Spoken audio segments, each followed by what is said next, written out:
I get it, you're scrolling through endless sewing machine listings, wondering if you should drop a few $100 on something that looks like a factory floor workhorse but will end up gathering dust in your craft room.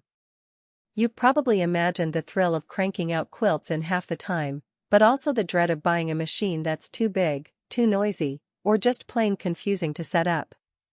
Link is in the description if you want to check the product details on Amazon, and I'm here to walk you through what the Juki 2010q actually feels like once you pull it out of the box and start stitching.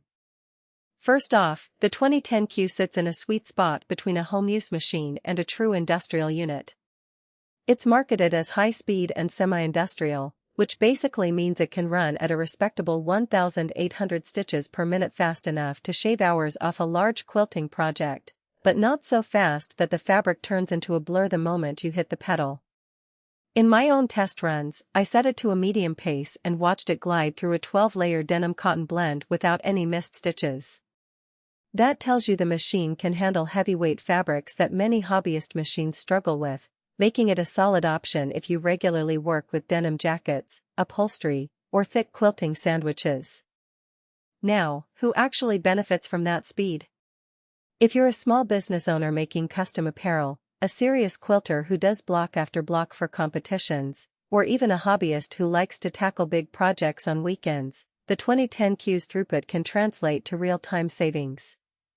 The high stitch rate also helps when you're doing decorative stitching on top of a seam. Those little details can be tedious on a slower machine, but the Juki keeps the rhythm going without you having to constantly adjust the foot pedal.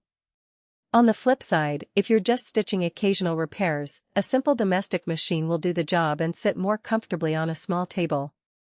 One practical strength that often gets missed in the spec sheet is how the machine feeds fabric. The 2010q uses a straight pull feed mechanism that holds multiple layers flat, which is a game changer for quilting. I tried a traditional 7-piece quilt top with batting and backing, and the feed didn't slip even when the batting was a bit fluffy.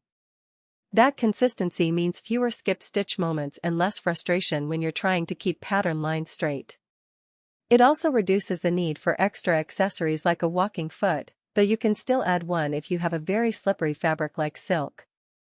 But there are hidden trade-offs, too. The machine size is more akin to a small industrial unit. It needs a sturdy bench about 30 inches wide and a solid power outlet that can handle the motor's draw. If your crafting space is a cramped apartment kitchen table, you'll quickly feel the squeeze. The weight around 70 pounds means you can't just roll it from room to room on a whim. Setting it up involves threading a larger bobbin, adjusting tension for thicker threads, and learning the foot pedal sensitivity at high speeds. For someone who's never touched a semi-industrial machine, there's a learning curve that can feel steep at first. Another practical point, the noise level. Because the motor is built for speed, it hums louder than a typical domestic sewing machine. In a shared living space, you'll want to schedule quilting sessions when the house is quiet, or invest in a sound-dampening table. It's not a deal-breaker for most serious sewers, but it's worth noting if you're sensitive to background noise. Maintenance is fairly straightforward, but you do need to keep an eye on the oil ports.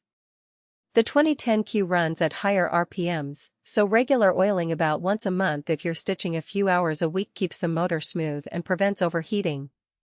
The machine comes with a basic set of needles and a spare bobbin case, but you'll quickly want to upgrade to heavier-duty needles for leather or denim. Those are inexpensive, but they're an extra cost to factor into your budget.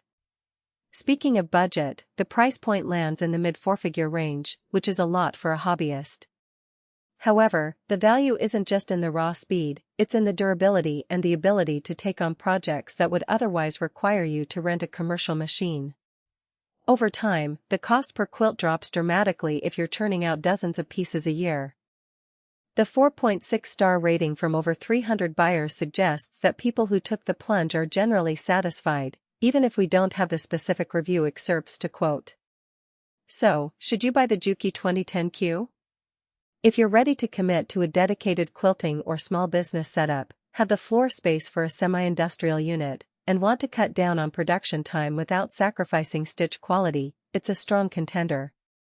Skip it if you're a casual sewer, have limited workspace, or are uncomfortable with the learning curve of a high-speed machine.